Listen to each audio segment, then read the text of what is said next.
Hello and welcome to the Apex Report. Myself, Jimmy Middleton, and my racing-obsessed partner in crime, Scott Rankin, are going to be chatting about everything with wheels and a few things without. Every couple of weeks we'll try to get together to unpack the chaos of the latest motorsport action, mostly Formula 1, but we'll dip into the world of pretty much anything fast and loud. The intent is to do it live, but we'll see how the technology keeps up with us and check in and go from there. We hope you can join us and we can chat live with the pod. So if you're in the chat there, feel free to drop us a line, and if we deem it appropriate, we'll try and answer some questions and stuff.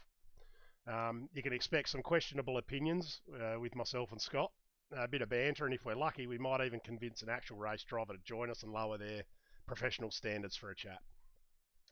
We decided we're sick of the British emphasised podcasts around the sport and felt there was nobody sticking up for the Anzacs, so we're here to try and level the playing field a bit. Scotty, thanks for agreeing to do this with me. And folks, the only reason Scotty agreed to do this is because I said I'd do the bulk of the heavy lifting and he could just come in here and do his favourite thing, which is cast his opinion and observe the trail of destruction it leaves in its wake. So, Scotty, thank you for joining me, mate. Mate, when you introduce me like that, I don't think you're going to be able to get rid of me. I've got to do what I can. You've got to keep the talent happy, they say. Well, I mean, it's easy with you though, because I always know when I'm talking to Jimmy Middleton that it's not going to be what you expect, and that's kind of the best part about it, mate. Look, I will say, if we're going to be talking about the world of Formula One, I'm very, very glad that they're significantly better at fuel strategy than you are whilst they're leading. Yes. That's all I'll say on that. Well, they've only got the one tank, so it's hard to cock that up, really, isn't it? And they have limits of what they're allowed to burn. So anyway, I thought for today, a few things we can cover. We'll talk about, because we were wanting to do this a couple of weeks ago, but that sort of fell through, unfortunately, at the time, due to...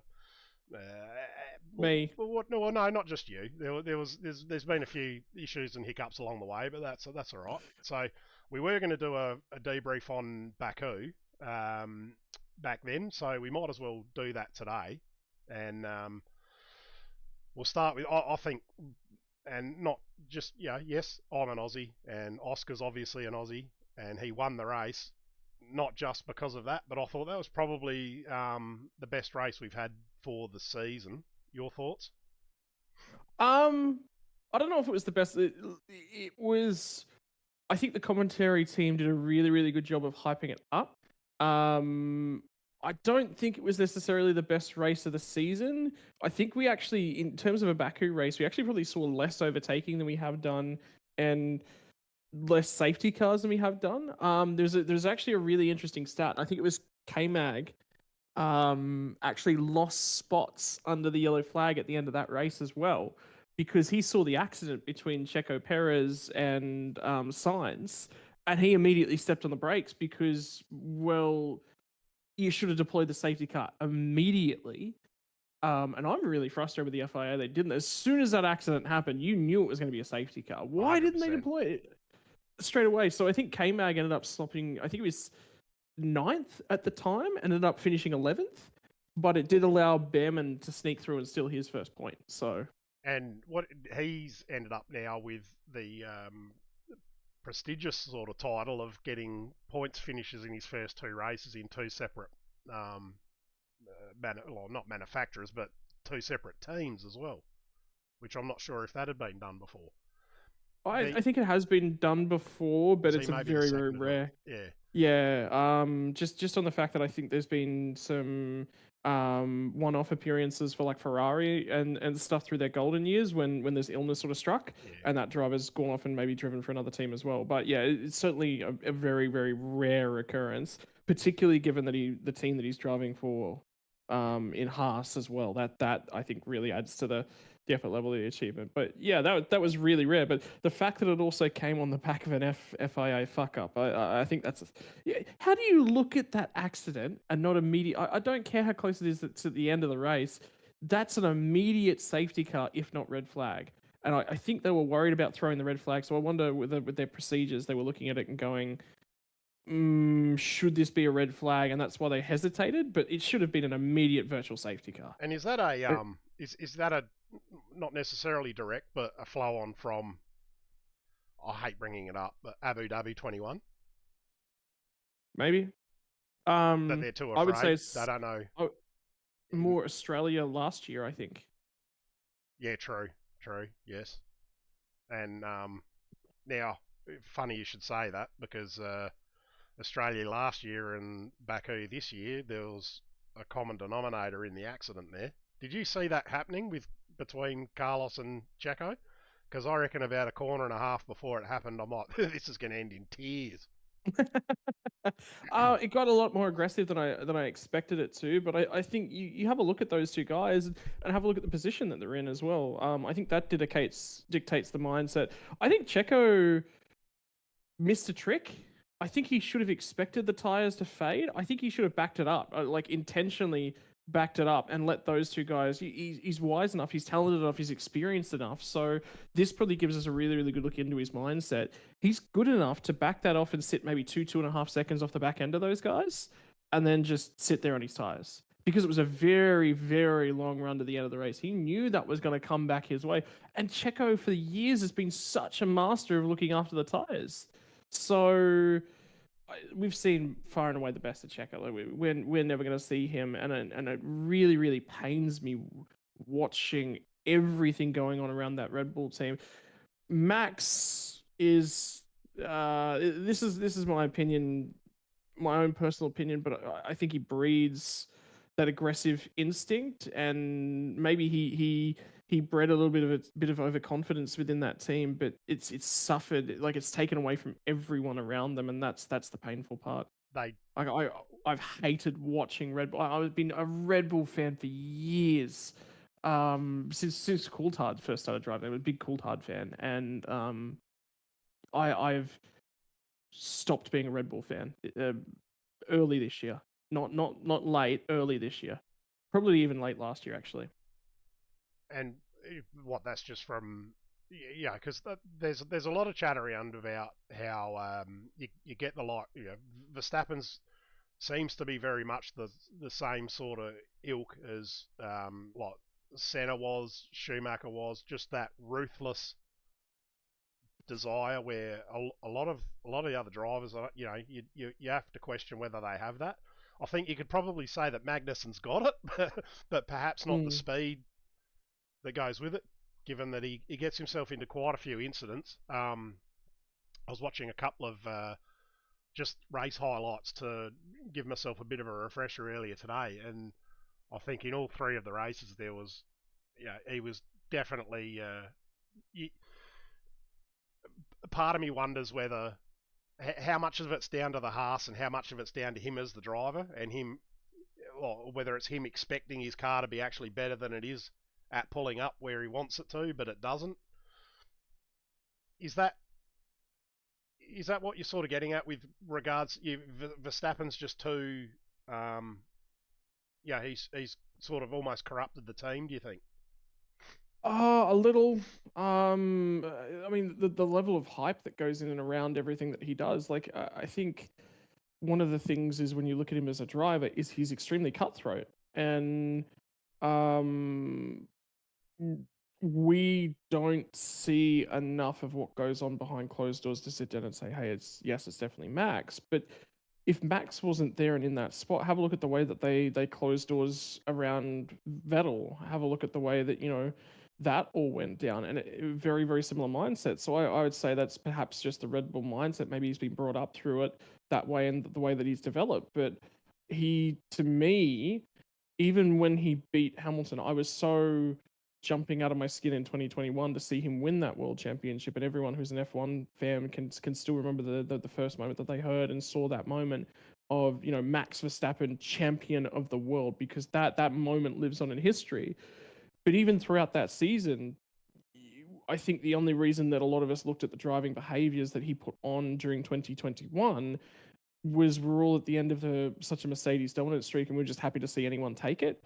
So he's always displayed this ruthlessly cutthroat driving behavior and profile, but it's just never been so high profile. And I think he absolutely crosses the line on a number of occasions and continues to do so because nobody sat him down and put him in his place. Like as a race, it's like being a teacher or like being in charge of a play group. And people will say, oh, you're sort of taking the mickey out of that a little bit. Well, kind of no, because anything you let go that they get away with comes back to bite you because they're just going to learn that habit. And he's never really been clamped down on and put in his place. If he was regularly penalized during 2021, we wouldn't be in this position where we'd be seeing this Max. He would have developed a different style of racecraft.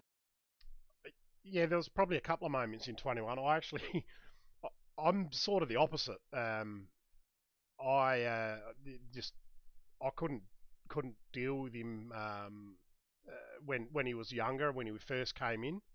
But I feel as though he's matured, like particularly over the last couple of years.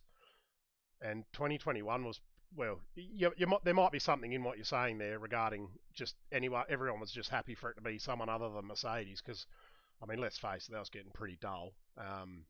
Well, look at the shoes on the other foot at the moment too. Well, Have it a look at is. everyone. Yeah. But I think the Red Bull dominance has only lasted really like what two seasons, maybe two and a half, because they seem to have dropped the ball a bit. Like in the last 6 or 7 races. Like I mean, it's hard to work out how much of it's car and how much of it's Checo with regards to where he's qualifying and how much of it's Max because you've got one car at either end of the. It's not like for the bulk of the field, the rest of the cars are reasonably close to one another. But that one's just obviously there's more talents in Verstappen's cockpit than Perez's, but how bad is that car? That's the question. There's a really, really good interview actually that's been done by Alex Albon, from his time actually at Red Bull and everything that's gone on there. And the way that he describes it's really, really important is that Alex says, hey, I actually really prefer a front-oriented car. But Max takes that and takes it to another level. And then they go, well, we've got this guy who's doing really, really well. So we're going to build this car to this kid because it's working for him. And what it does is it suckers you in as a driver. and then you start taking, you see, and when you start off the season, you might only be 2/10 off, and then an update comes to the car and it makes it even more front oriented. And Max is just able to drive it to such a specific level that you feel obligated to try and lift yourself. And I would Push hate to be a yourself second harder. driver in F1 because you're being constantly measured against this one person. If you're being measured against the world's best, if you're being measured against, say, the best physicist at NASA, the person who's able to eat the most hot dogs, and you compare yourself and you can only eat one hot dog, well, that's you're You're going to gonna come up go, short. well, yeah, I can push myself a little bit more. If you keep pushing yourself a little bit more, you're going to vomit a whole bunch of hot dog back up. And I think that's a little bit in the case of the way that Red Bull's sort of gone with it, because what then ends up happening is that your confidence, where you go, okay, well, I've got to push, I've got to take more risk, because that's where Max is gaining all the time. It's in taking more risk through the middle of this corner and feeling the balance of the car. I think potentially one of the other sides of the coin is that the way that they're setting the car up to be so front oriented with everything that they're doing at the moment as well is it's also burning the rear tires away. Because if you're going to have a car that's sliding around quite a lot in the rear, I think the tires also gone potentially away from Red Bull in that mindset. And if you actually have a look at the way that McLaren's winning a lot of the races and where their car performance is coming, yes, they've got a quick car or an average car in terms of one lap pace, but I think one of the bigger factors that everyone's really putting away is their ability to manage the tire is significantly better. Even if they qualify 7th and 8th, there's still a shot of race wins on race day because the tire management game is so good from them. And that's one area where Oscar's really stepped up this season because Still some work to do for him. It's definitely his weakest aspect at the moment, though. yeah, but I mean, just over the last 6 months, you've seen how much better his tyre management's got. Because he was burning through them early in the career. Agree. Yeah. And he's like we're talking about Baku, he snagged himself a win there. Hell of a defensive effort for 30 something laps with Leclerc breathing down his neck. Yeah, 100%. Yeah, edge. Well, I mean, I was on the edge of my seat. I was just like, this will be great. I think because, like we alluded to in the intro, there's so much British bias in the coverage and everything at the moment that, they're all wanting to say, oh, Lando helped him win that, and I'm like, I don't know that he really did, because he absolutely sent that on Leclerc. That was one of the better overtakes for the year that I've seen, and to be able to manage that, like that pressure for, like I said, 30 something laps, lap after lap, under a second. I thought that was just an incredible drive from him, and you could see from Mark Webber's face afterwards that he was pretty stoked with it too. I strongly agree, but again, I think they all missed a trick. In terms of looking after the tire, they all pushed that tire really, really hard, and there was no way Leclerc was coming away with the podium if the incident didn't happen. So with 2 laps to go, he wouldn't have been able to hang on to that for 2 laps at all. Perez would have got by him, no problem. But because he's fell off the cliff in the last couple of laps, didn't it? He dropped off significantly. Yeah. One of the bigger things I think is that I think that sort of says again about Ferrari's ability to manage I think they've built not a race winning. They're definitely, I think, third at the moment, or very close third. I think they are third. I think they are slightly better than Mercedes.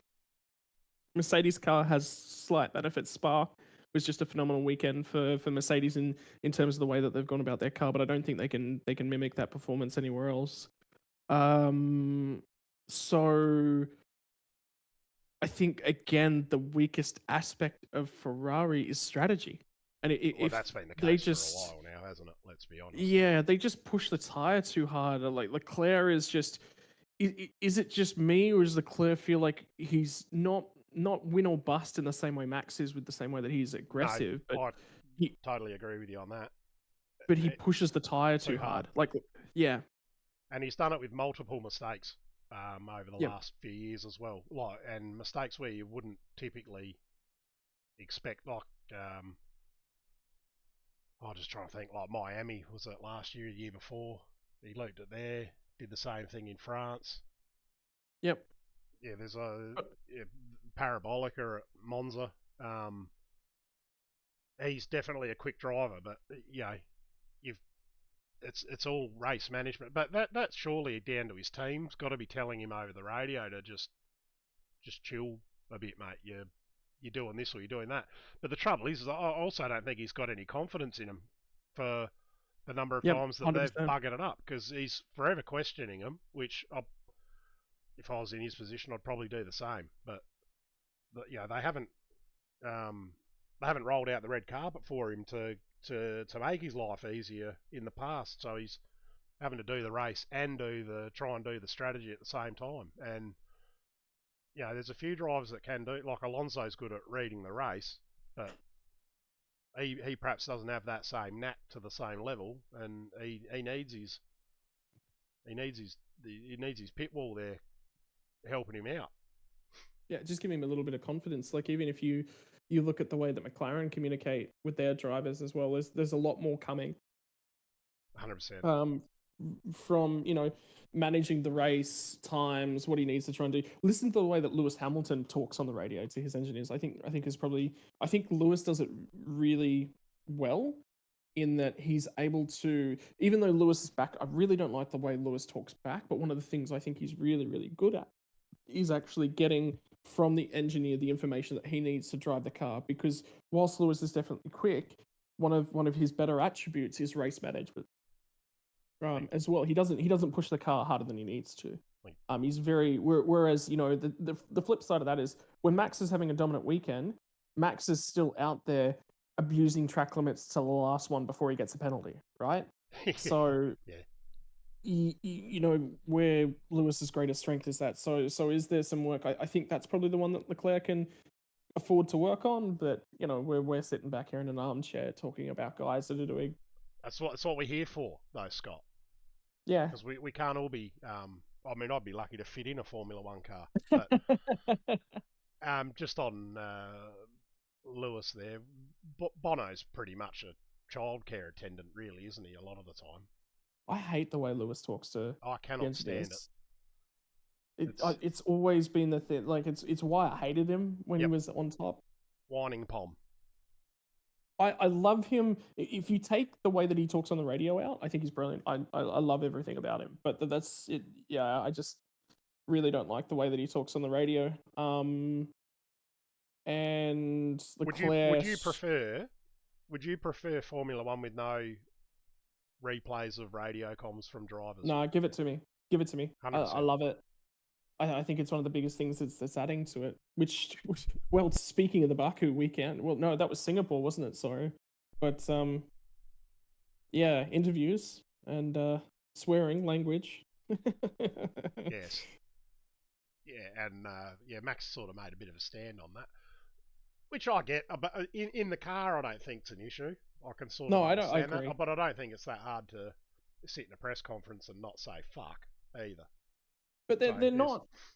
Yeah, they're not penalising the drivers for everything that's being said from the car either. They didn't penalise Max. No, so I think it's probably a bit of an overreact on his part with all that, to an extent. Because did you see the clip that he was talking that they were referencing? It was him just in the. Yeah, he just said the car's fucking terrible. Yeah. Was the long and short? I think I've paraphrased. I haven't actually seen the clip. No, you're actually not far off. That was pretty much exactly how it went. One of the interesting quotes that I heard, and it was from somebody comparing these guys to soccer, which, again, very classic British. But he said, look, when you look at a game of football, we can all see the drivers, the players talking.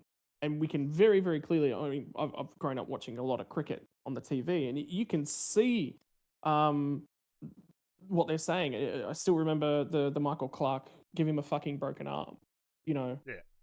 Or was it break his fucking arm? Either way, references to breaking an arm.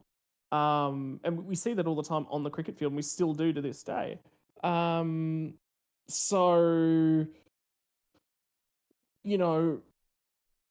the fact that they're sitting there and they're saying, oh, well, he's in the car, yada yada. We don't really shove microphones in players' faces. We can read their lips. We can already all tell it. Well, yes, I agree with that. Everything that's said in the car absolutely should not be penalised. But this wasn't that. This was in a media conference. This was in a press conference that was pushed out live, where he's absolutely got control over what he's saying. And I think a comparison. I think one of the guys who's best at managing what is said and what is heard by people is actually Shane Van Gisbergen.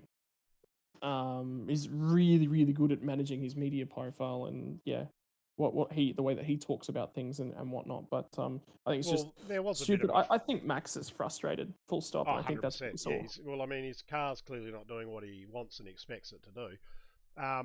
On Gizzy there, he got himself into a bit of heat with supercars prior to his departure as well, though, with that. So,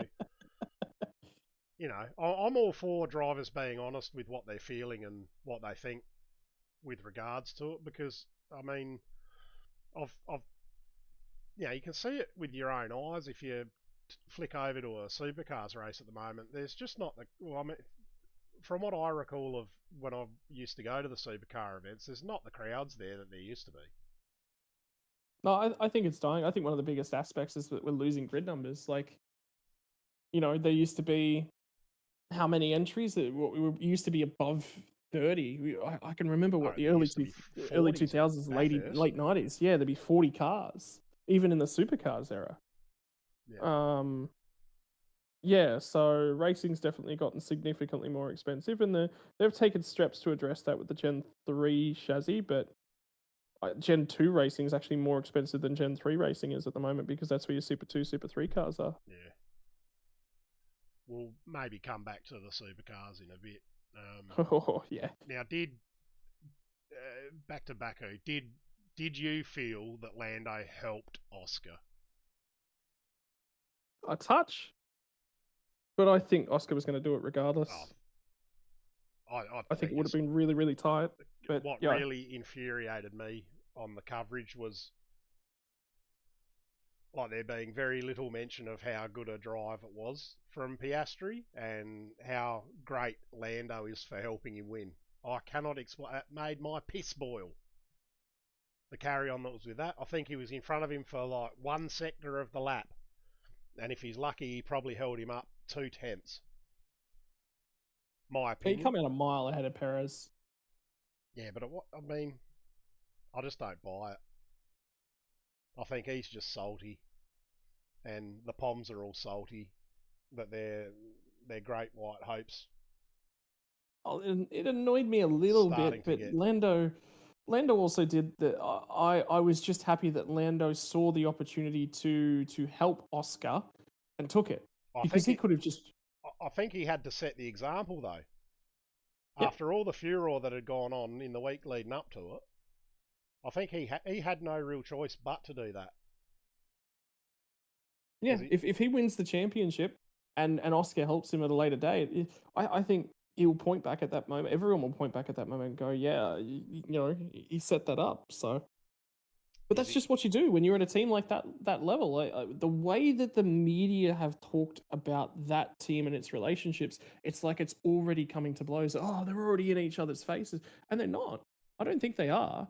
I think McLaren management is just sitting down and going, okay, we want to handle this in this way. What does everyone think? And I think Oscar is smart enough, and if you have a look at the driver that's obviously managing him, which is Webber's been in those sorts of circumstances, and Mark will stand his ground 100%. And say, it's going to go this way. Just stand your ground a little bit, acquiesce. But I think the key thing from Oscar is he knows when he needs to step aside and do that job. And I don't think he's uncomfortable doing the team role either. I don't think Lando's uncomfortable doing the team role. I think they are actually really, really good teammates for each other. I think they're perfect. Personality-wise, I think they mesh really well. Do you think that the more times through the rest of this season that Oscar is required to help Lando, almost in a backhanded way, the more confidence Piastri gets from that, knowing that potentially, I've just given you this, I've just given you this. I think that's probably the only, like psychologically, being told that you've got to move over. I think that's the only way you can sort of try to justify it to yourself that this is all right. Like I've got to let him pass, but he knows as well as I do that I had his measure and that I Maybe didn't. I think I don't think necessarily I don't think there's going to be a lot of Lando being let through and let by Oscar. I think it'll be a lot of Oscar holding up people again. I expect for the rest of the season. So the way I think the rest of the season is going to play out in terms of McLaren and the way that they approach things is that Oscar's going to be put on alternate strategies for the rest of the season, which I think is actually the strongest thing that they can possibly do. What they'll do is they'll either force Red Bull's hand with the undercuts, and they will throw Oscar at a very, very early undercut to force Red Bull to follow them, and they won't have a choice then, and then Oscar can back them up into Lando. Or they will flip Oscar, and you've already seen a little bit of this at Singapore, in that they're running Oscar incredibly long, just goalpost hanging for a safety car. So they had total control of over the reason they left Oscar out so long at Singapore was basically to say, should a safety car come, we have got all bases covered. We will win this race no matter what, was what they were doing with him. And yeah, they still had everything covered, so it was all hunky dory, right? So they still got their 1-2, which is what they'd been chasing. So you're gonna see more of that. I mean, what's the rest of the calendar look like? Well, they're off to Austin next. So you'll see, yeah, Austin. You'll absolutely see nearly an identical strategy to Singapore, but there's more overtaking. Let me bring Mexico. it up here. Mexico's after that. Yep. Which I think from memory last year, Lando and Oscar actually fought at, which would be interesting to see yet again. High altitude. That's gonna. Who's that gonna favour? Do you reckon? Because they always say the higher downforce cars will be better off there because the low air pressure. Yeah, so it probably be a strong Ferrari track, to be honest with you. But I think Red Bull will struggle there. I don't think their car will look. I think tires. The next two races are tires races. Both United States and Brazil. Mercedes, United States and Mexico. I think yep. Mercedes will do really, really well at Brazil. They've always had a really, really strong car. Las Vegas will be who knows. Could be anything. Qatar. Well, Piastri won the sprint there last year. Yep. But anything still could happen, provided Sainz doesn't run over a manhole cover. Qatar, potentially Ferrari will be strong there again. And then Abu Dhabi.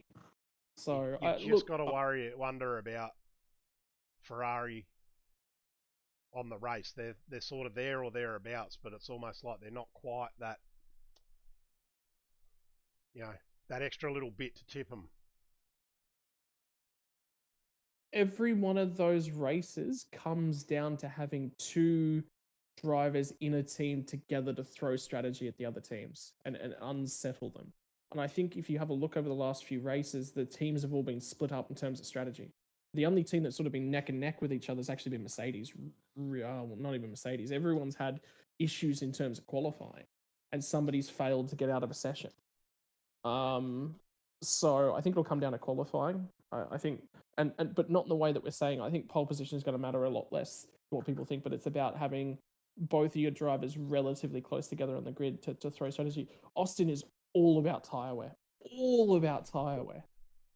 So throw Oscar on the one stopper and just force them. There'll be no safety car at Austin, and there generally isn't. But yeah, throw him on the one stopper because Mercedes will throw it. Mercedes will absolutely have a crack at it. Why not? Well, see if they can get their plankware in order this year for it. Right. Stewie Shaw's said hello. please remember this. First comment, please remember this when you get famous. And Fozzie's just popped into the chat as well, so asking, will this podcast lower my intelligence?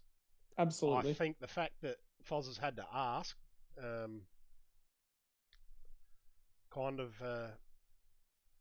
announces that it already has. What did you make of the Singapore race? Fell asleep, to be honest. Yeah. But I could have.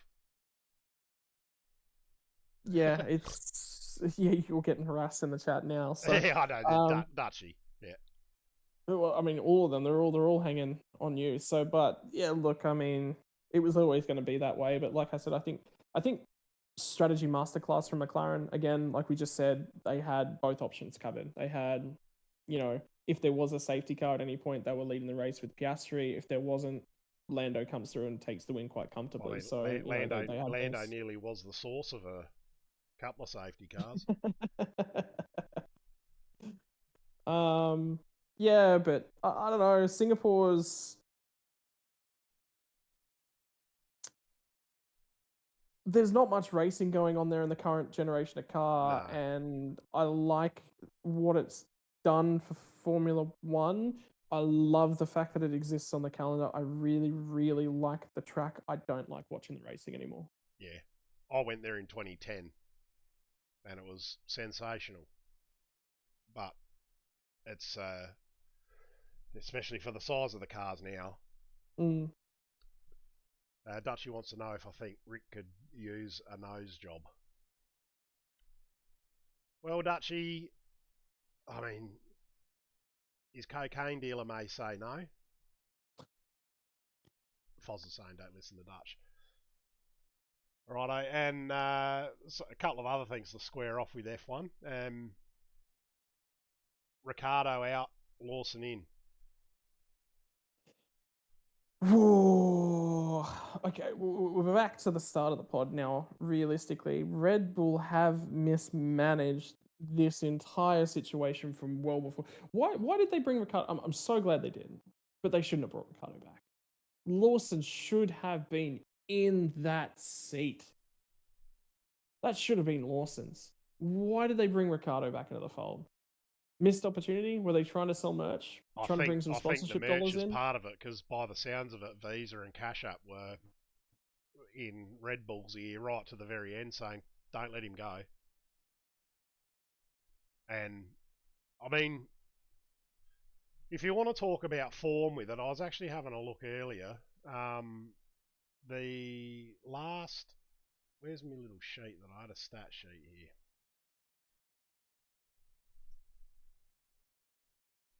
Since Canada, Ricardo's had Tsunoda's measure. Tsunoda's gotten 3 points and Ricardo's gotten 7. The last where are we here? 1, 2, 3, 4. Last 5 races, Tsunoda's gotten no points. The last 4 for Ricardo. I mean, yeah, 18th he copped in the last one just for going in for that fastest lap, which upset the Poms. A couple of DNFs for Tsunoda. I was actually surprised that when I actually was looking at this, because Ricardo, since Canada, he's beaten Tsunoda, 7 times and lost 3 for finishing, and that actually surprised me. Yep. I'll give Tsunoda at Azerbaijan. Lance Stroll did Lance Stroll things and showed a lack of situational awareness, but yeah, I mean, yeah, should Yuki have necessarily been there? I mean, yeah, look, I think as much as I love seeing Daniel Ricciardo back in the sport and there and participating, honestly, he shouldn't have been in that seat. It should have been Liam Lawson's. There was so much made about Ricciardo stepping back into that car and his potential, and the potential's still there. It's just he needed the car. He was in all the right situations at all the right times years ago, and it sort of comes back to the same mindset of Daniel Ricciardo is, let's see, how old is he? Because I know he's 34? not as old. 34? So he's reasonable. 35. He's 35. Yep. Yeah, he needed to be in a top facing team 5 years ago, and he just wasn't. He got promises, he wasn't, and it didn't go in the right directions. And yeah, I feel as though Liam Lawson's in for a bit of a shock when he starts trying to compete in this year's RB compared to last year's as well. I'd agree with that. Because I think that watching multiple races and chatting with a few of my mates about it, you might as well have a fucking boat sail hanging off the rear wing. Like, they were just getting smoked in a straight line for a long, long time. The car's just been dog shit this year, so it makes it hard. And then you take out, things like China under the safety car. He got shafted by Stroll again, and then copped a 5-second penalty for running wide after it. I don't know. He's obviously searching for some form, but all you need is a little bit of luck to change it up. And qualified fourth, was it, at Miami for the sprint, and then the next time ends up with a dog shit running for the main race. So I would have thought they'd let him just round out the season, and I agree. At the very least, give him a proper goodbye because he hasn't won 3 championships for him, but he's done a hell of a lot for Red Bull over the years. Yep. And to come into Red Bull up against Vettel and smoked him in the first year there. Yeah, and I think the big thing is that that's money talking, right? Ricardo shouldn't have made a comeback. It's money talking. I'm going to class the last 2 seasons that we've had with him, and as much as I love him, like, money talking for me. Sponsorship dollars getting him, that's a paid drive for Daniel Ricciardo. We've seen the best of him. We all want to see more of him, but it's a paid drive. It's I would rate his current section of his career very, very similar to Alonso's, but Alonso's just been a lot more consistent, which speaks more to the class of Alonso and his ability to adapt. I think Ricciardo was brilliant as a driver in a very specific subset of cars, and he needed a very specific car around him, and I don't think he adapted very well compared to those around him. I think he's had one of the least stable careers when you look at it across his tenure. He's jumped around a heck of a lot. He has. For his time in F1. And he's still done reasonable things and done brilliant things at the same time as well. So, would Lewis Hamilton have won that many championships if he'd have moved around teams? No, he wouldn't have. Absolutely wouldn't have, So, yeah, I mean, I take him as a paid driver, and to me, that speaks more to the culture of F1. I'm glad he's stepping away. I really, really am. Because I think more drivers should be stepping away 32, 33. They should be looking at terminating their careers, going off and doing something else. Who else is on your list in that regard? Stroll's got to go. Stroll's 100% got to go. Now, Hamilton's got to go. I hate the fact that Fernando Alonso is still racing. Whilst I love the guy and I love the entertainment factor and everything he brings, I think that he needs to go as well. Because look at everything that's happening at Red Bull right now, and everything that happened with Piastri getting his drive in McLaren, is all as a result of the current climate in F1 with the lack of availability. We've got 20 seats. Why do we have a guy in his 40s filling one of those 20 seats? 2. Why? Two guys in their 40s. Why? Probably be 3 soon. Hulkenberg would be getting up there, wouldn't he? Well, he's gone, isn't he? No, because he's moving over to Sauber. Yeah. Yeah, I don't know. So, I thought it was piss poor. The way that Red Bull have the fucking stones to tell him that this is going to be your last race, Dan. No, I agree. Thanks for everything. You've been brilliant for us. Let's send you out with a bang. But he was being forced. Whether he was being forced to lie to the media straight after the race, the bloke was buggered and obviously upset. But there'd been no great sort of send off or anything about it.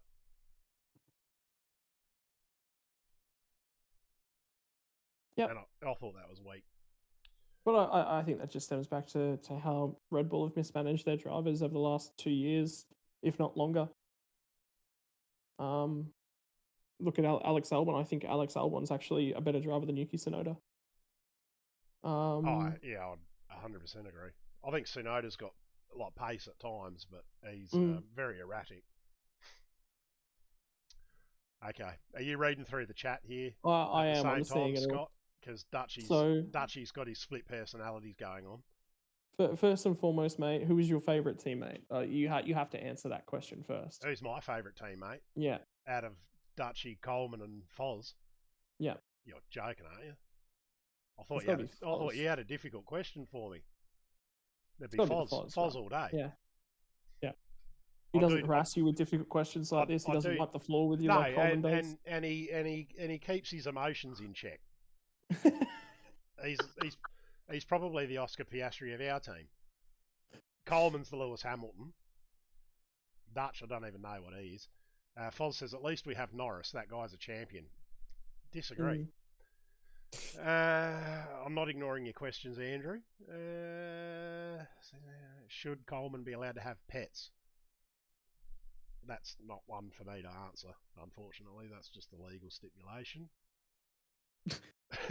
Prime free content to talk about. And related. Yeah, that was free content. So before we wrap here, you brought up Stroll's got to go. Stroll's got to go. Do you see anything happening in that space come 26 when Newey's at Aston Martin? Could you see Verstappen at Aston Martin? I don't know how close the relationship is between Max and Newey. I definitely could see him there. Do you feel as though, I remember where was it Monaco or at Hungary, where no one had been able to touch Red Bull and Sergio chucked it in the fence. No, it was Monaco, and the crane lifted it up and gave the entire world the best view of the underfloor of that car. And ever since then, they've all been clawing them back. I reckon they'd be absolutely livid about that. And I reckon that's where it all started. Yeah, maybe. But, I mean, we're not advanced enough to know the science of the aerodynamics, actually. But, yeah, look, I think Red Bull are eating what they sow. Why do you write into... I think I'm really, really happy. I guarantee Liam Lawson would have negotiated for the clause in his contract that says if he hadn't had a drive by now, he's out, then he's free to go anywhere, because that's forced Red Bull's hand. But Red Bull's hand should have been forced ages ago. Sergio should not be in Red Bull. I think Lawson should have that seat. Perez, I don't know who's the better driver out of Perez and Ricciardo. I think Ricciardo probably is, personally. I think Perez is on way beyond his prime, and again, Sergio should be thanked for all that he's done for Formula One, because he's done some phenomenal things for Formula One, saving our 10th team on the grid, which is now Aston Martin. Yep. But yeah, again, past his prime. Everyone's just hanging on past their prime. It'd be hard to let go, though. Hell of a life to live. Oh, 100%. I've had discussions with a few people over Lawson being alongside Verstappen at Red Bull. Do you think that's a wise career move straight off the bat? Not for him. No. The other problem is what happens if he jumps into the V carb and doesn't do well? Well, his career's over. I think he's under a hell of a lot of pressure given what they've done with Ricardo for shit performance. Because if Lawson comes in and like we said, it's a bucket of shit, that car. If he's not cracking top 10 frequently, or like how many races have we got left? Was it 6? If he's not scoring points in probably 3 of those, they'll probably start asking questions of him. You got to give him 2 freebies. Absolutely, you got to give him 2 freebies, which is going to be Austin and Mexico. Then yeah, after that's going to be interesting because we head to Brazil as well. And Brazil's not going to be, the next 3 tracks are not good for that car too, because you got to have top speed. No, Austin. they do not have that. You got to have top speed at Brazil, at Mexico, because of the altitude. Vegas, you're going to need it. I think they'll probably get pantsed in Vegas. Yeah, I mean, he's coming from the back and in a couple of really, really difficult races. Yeah, it's the entire, just, again, too much talent for the seats that are available. And because he's locked out of really looking elsewhere, could you imagine if he'd have been open for either the Ferrari seat or for the Mercedes seat? Would he have got either of those, though? Well, if you take Hamilton out, I don't know why Ferrari picked up Hamilton. I strongly don't know. That did my head in. I do not get that. So I think Ferrari have done themselves a disservice because Leclerc's now heading towards 30, and they're pinning all their hopes on him. Well, you're pinning all your hopes. You're not putting your hopes on Hamilton. Hamilton's gone there to develop that car. He's not gone there to win a championship. I really could you have imagined if Colapinto had an option to go to, if Albon had an option to go to move around the grid outside of the Red Bull fraternity, to a bunch of these other different teams.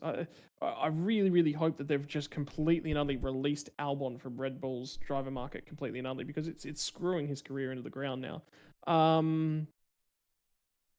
I think he's had a phenomenal career, Alex Albon. As the instant he left out that Red Bull fraternity, I think he would have done really, really well. Seemed to free him up a lot, didn't it?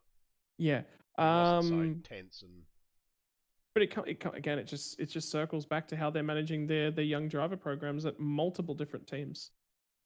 See, this is the thing, though. But yeah, I mean, Williams. There's not really the expectation on Williams at the moment either. They're doing quite well. Work in progress. Oh, they're 100%. They're getting better. Driving out of the pits with the fan still attached to the car wasn't a good look, but did you see that?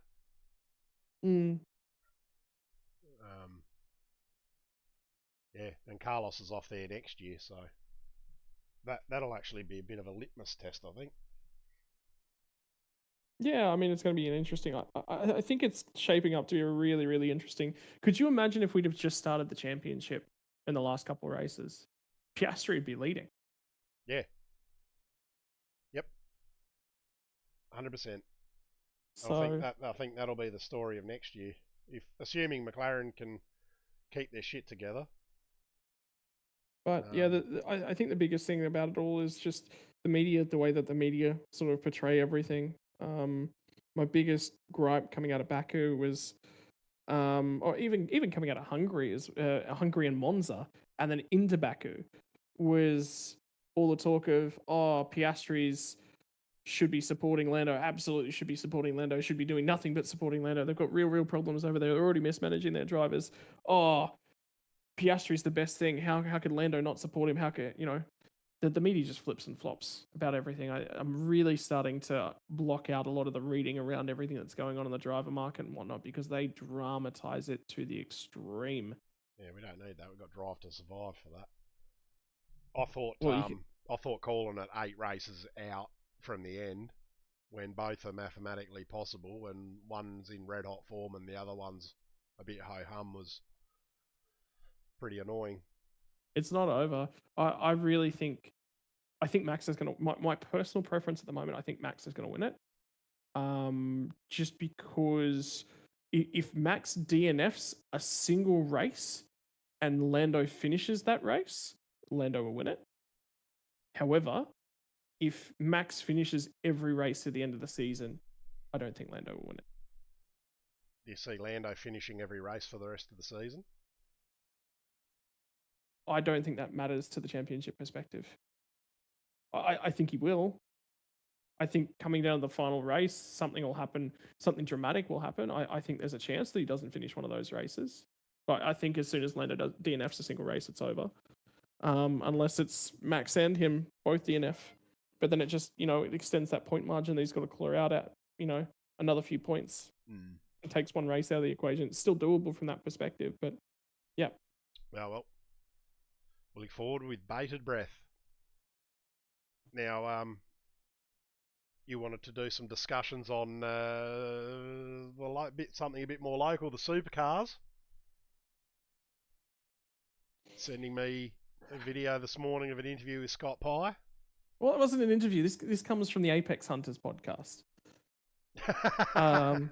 I don't know if you've been watching it, but it has actually been really, really interesting just hearing the secondary perspective, because Pye's been touted potentially to slot back into another supercars seat for next year. It's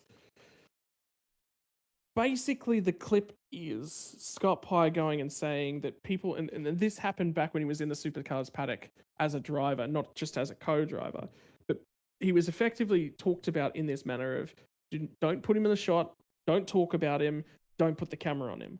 And then it's happened again when he's gone back to Sandown. The cameramen and people have basically been told by, he doesn't mention where in supercars, so he's not pointing the finger. He's just saying, this is the generic idea, and this is stuff that I have heard spoken in my vicinity.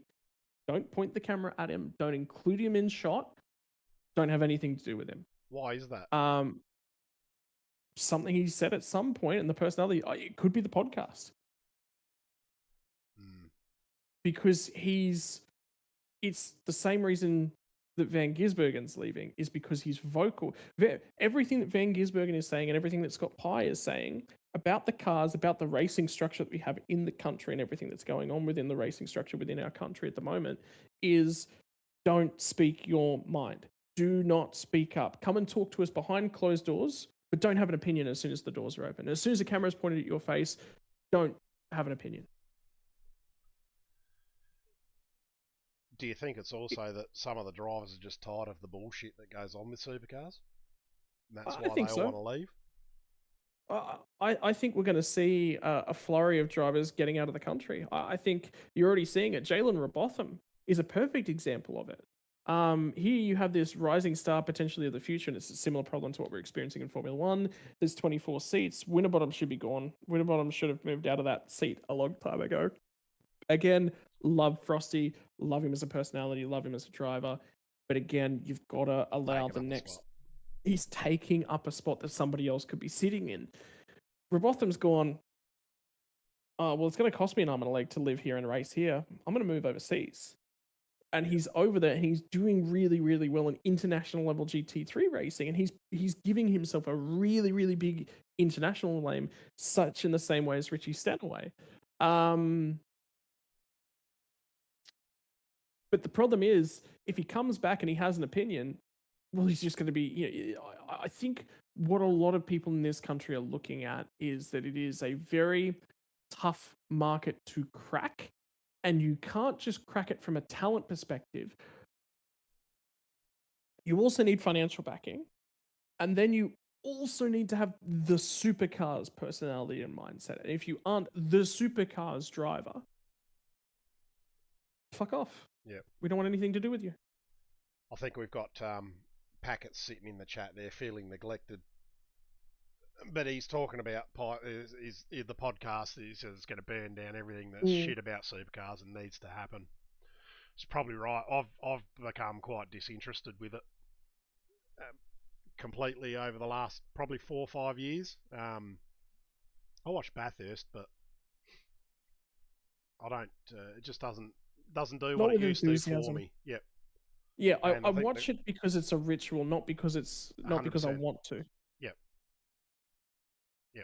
and like every October long weekend, back as a little fella, be out up at Sparrow's Fart watching the warm up and then the race, and that continued, and yeah, till I was well into my 30s, and I've just become so disinterested with it.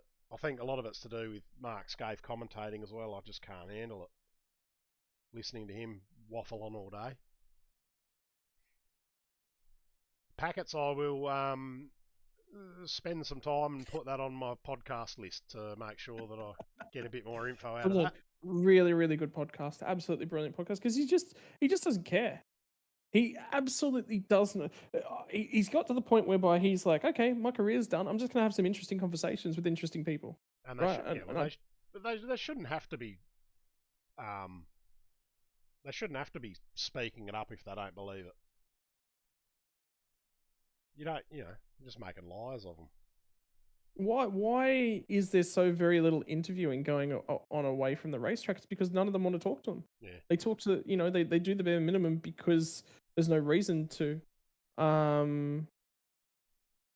It's, yeah, nobody cares about it anymore. Everyone's just like, well, if I talk up, I'm going to get fined, so I'm not going to talk up. Yeah, I think, I don't know what in particular has caused Betty and Barry Ryan, because it's not just Betty Clemenco, it is also Barry Ryan. If the leader, the letter that Scott reads out, and again, we're only taking him at face value on this, and I tend to believe him, but he says it's Betty Clemenco and Barry Ryan versus Scott Pye was the letter that he was delivered. Is the suit that they're alleging, right? So it's not just Betty, it's not just Barry, it's both of them together on this one. Yeah. He's quite a divisive character. Like I think there's people from both sides of the fence that want him to fuck off, basically. You're talking Barry Ryan. Yep. Yeah.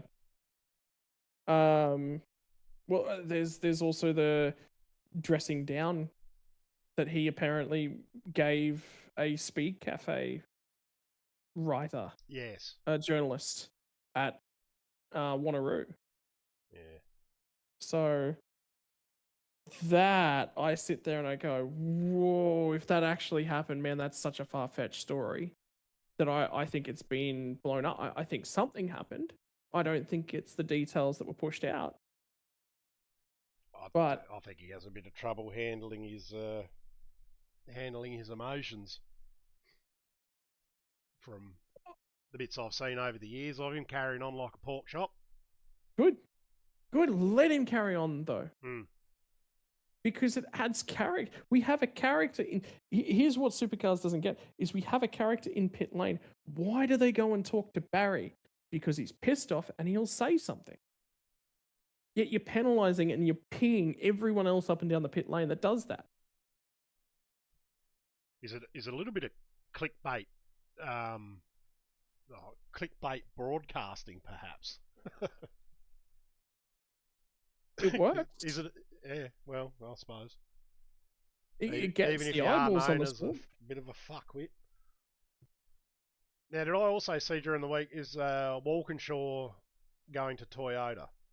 Yes, yeah, they're going to be the homologation team for Toyota, but they're also looking for one more. So they're going to have one more team. 4 Toyotas on the grid. Yeah, so minimum. Walkinshaw have already committed. They're going to be 2 Toyotas on the grid, confirmed. But Toyota are looking for a second team to come as a part of that relationship as well. Yeah, which is interesting. One of the interesting comments I actually did hear from someone, and I can't remember who said it now, but they basically said Walkinshaw have just got their heads around the Mustang. They're doing really, really well with that Mustang now, and the setups and getting the maximum out of it. And Chaz is driving phenomenally. He's a good peddler, Chaz. So why are they infuriated me when he went to Holden? Now going to the Supra?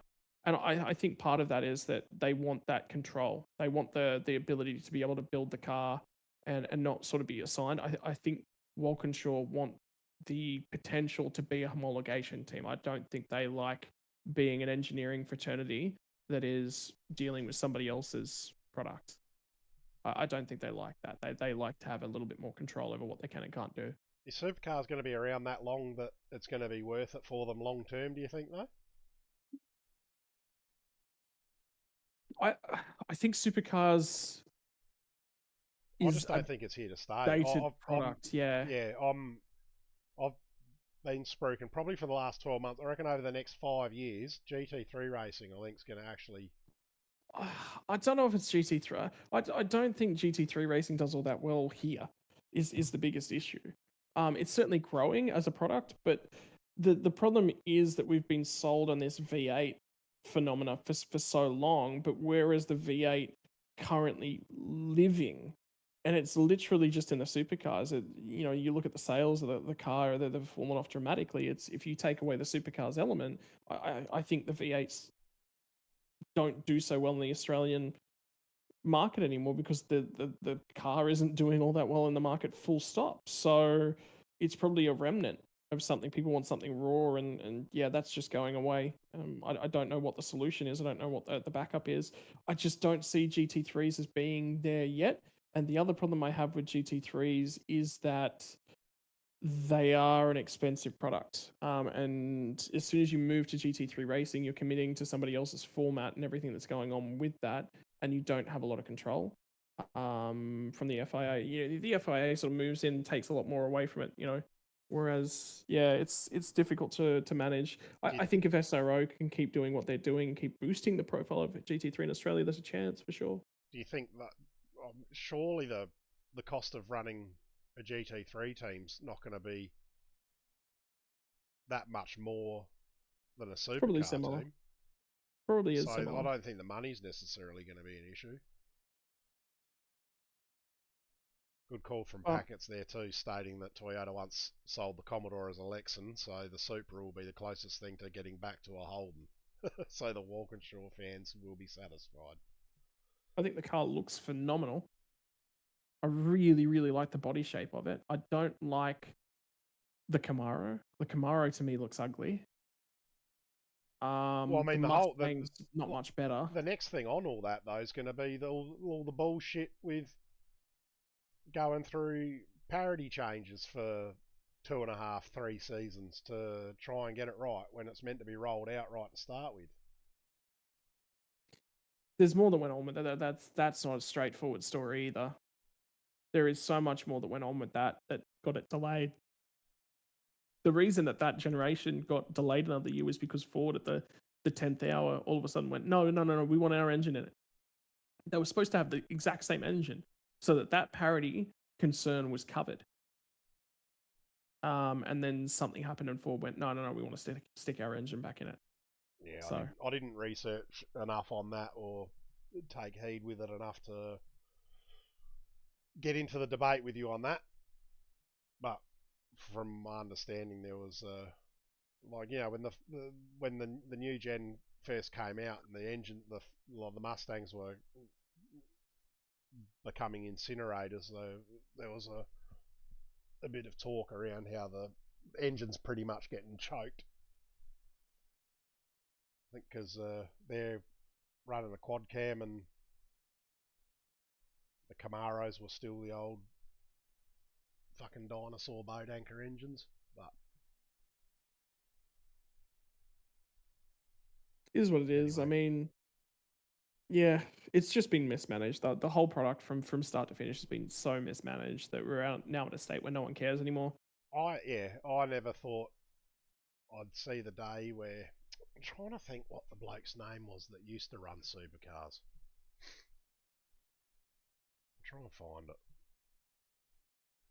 Back in the Avesco days. Yeah.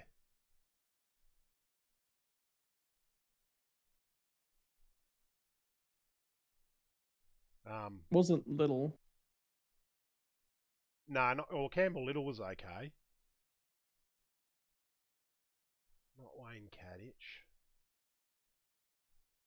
He used to wear glasses. I can see his face. Yeah. What was his name? Anyway, it could do he was an annoying bloke, but ran it with a pretty iron fist in it. At least, yeah, it had the massive numbers and everyone was still going to it. That's gonna bother me now.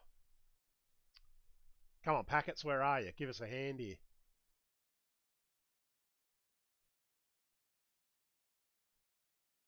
Nah.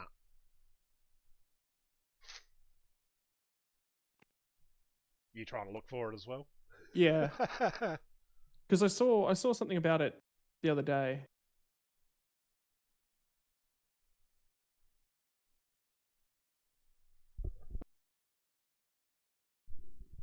Clap, clap.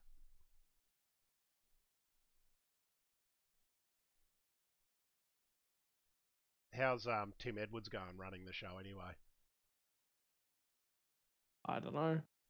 Yeah, again, it's the problem is just the product is just terrible. Tony Cochran? That's the one. Well done. He had it up and about back when he was at the helm. Yeah, I think they've got a lot to. I don't know. I mean, the last bunch of I went to the Adelaide 500 every year for the first probably 15 of them, and then after that started to lose interest. And the only time I've gone to them's when there's a good concert on. You buy a ticket for the day to get in, and you're going for the concerts. You're not actually going for the racing, which is sad. I think from a event perspective, obviously with Adelaide and the Gold Coast, they've done a phenomenal job because the focusing isn't just the racing; it's just about the party vibe across the board, which is brilliant.